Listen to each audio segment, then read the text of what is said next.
Hello बच्चों, तो प्रश्न देखते हैं। प्रश्न है, पाइरॉल में कौन सा विषम परमाणु उपस्थित होता है। ठीक है, तो यहाँ पर हमें बताना है कि जो पाइरॉल जो कि एक मॉलिक्यूल होता है उसमें कौन सा विषम परमाणु उपस्थित होता है। ठीक है, तो इस प्रश्न को हल करते हैं। तो ये जो प्रश्न है इसमें सबसे पहले तो जो इसकी मुख्य अवधारणा है वो आ जाएगी हेट्रोसाइक्लिक कंपाउंड, यानी कि विषम चक्रीय यौगिक। ठीक है, तो हम यहाँ पर पहले इसका मुख्य अवधारणा लिख लेते हैं। तो ये जो टॉपिक है हमारा, ये है विषम चक्रीय यौगिक से विषम चक्रीय यौगिक। ठीक, तो पहले हम देखेंगे कि विषम चक्रीय यौगिक होते क्या हैं। ठीक है, तो जो विषम चक्रीय यौगिक हैं ये ऐसे चक्रीय यौगिक होते हैं जिनकी वलय में कम से कम एक विषम परमाणु उपस्थित हो। ठीक है, यानी कि ये क्या होंगे, विषम चक्रीय यौगिक क्या होंगे, चक्रीय यौगिक होंगे। ठीक है, साइक्लिक कंपाउंड्स होंगे, लेकिन जो इनका चक्र होगा, ठीक है, इसमें क्या होना चाहिए, एक विषम परमाणु कम से कम होना चाहिए। ठीक है, तो यहाँ पर लिख लेती हूँ मैं, कम से कम एक विषम परमाणु। ठीक है, कम से कम एक विषम परमाणु। अब विषम परमाणु क्या हो सकता है, जैसे जो हमारा यौगिक होगा उसमें कार्बन, हाइड्रोजन, ये तो सामान्य परमाणु होने ही चाहिए, लेकिन इसके अलावा कौन से विषम परमाणु होने चाहिए, जैसे नाइट्रोजन, ऑक्सीजन, सल्फर। ठीक है, यानी अगर कोई चक्रीय यौगिक हो और उसमें कोई नाइट्रोजन, ऑक्सीजन या सल्फर में से कोई विषम परमाणु भी क्या हो, उपस्थित हो, और साथ में एक और शर्त है कि वो जो यौगिक हो वह एरोमेटिक यौगिक होना चाहिए। कैसा होना चाहिए, एरोमेटिक।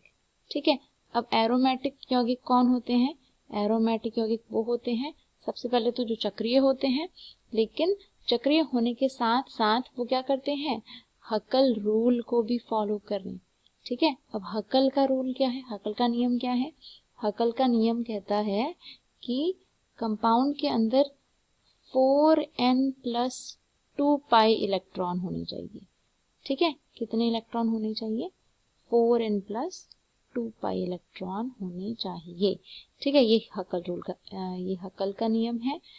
ठीक है, तो ऐसे सभी यौगिक जो कि हकल का रूल फॉलो करते हैं और साथ ही साथ वो चक्रीय होते हैं और उनमें कम से कम एक विषम परमाणु जैसे नाइट्रोजन, ऑक्सीजन, सल्फर जो है उपस्थित होता है, उसे हम क्या कहते हैं, उसे हम कहते हैं विषम चक्रीय यौगिक कहते हैं उसको। ठीक है, अब देखो हमें सवाल में दिया गया है पाइरॉल। ठीक, अब हम देख लेते हैं कि पाइरॉल जो है इसकी संरचना किस प्रकार होती है। तो पाइरॉल की जो संरचना है वो कुछ ऐसी है। इसमें एक नाइट्रोजन जुड़ा हुआ होता है और इस तरीके से ये पाइरॉल जो है होता है। ठीक है, अब अगर हम यहाँ पर देखें ध्यान से तो हमें दिख रहा है कि ये जो पाइरॉल का स्ट्रक्चर है ये क्या है, एक विषम चक्रीय यौगिक है, क्योंकि ये चक्रीय है सबसे पहले तो। ठीक है, क्या है, चक्रीय है, साइक्लिक कंपाउंड है, एक चक्र बन रहा है, साथ ही साथ इसमें हकल रूल भी फॉलो हो रहा है। हकल का नियम था कि 4n+2 पाई इलेक्ट्रॉन होने चाहिए एरोमेटिक कंपाउंड के लिए।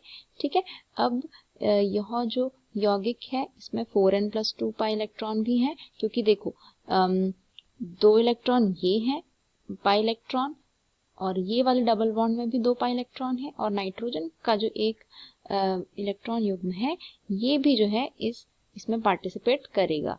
ठीक है, अंदर, तो इसीलिए इसमें कुल कितने पाई इलेक्ट्रॉन हो गए, 6 पाई इलेक्ट्रॉन। तो अगर हम ध्यान से देखें तो 4n+2 का जो यहाँ पर मान है वो किसके बराबर है, 6 पाई इलेक्ट्रॉन के बराबर है। तो यहाँ से अगर हम n का मान निकालेंगे तो ये आ जाएगा 1।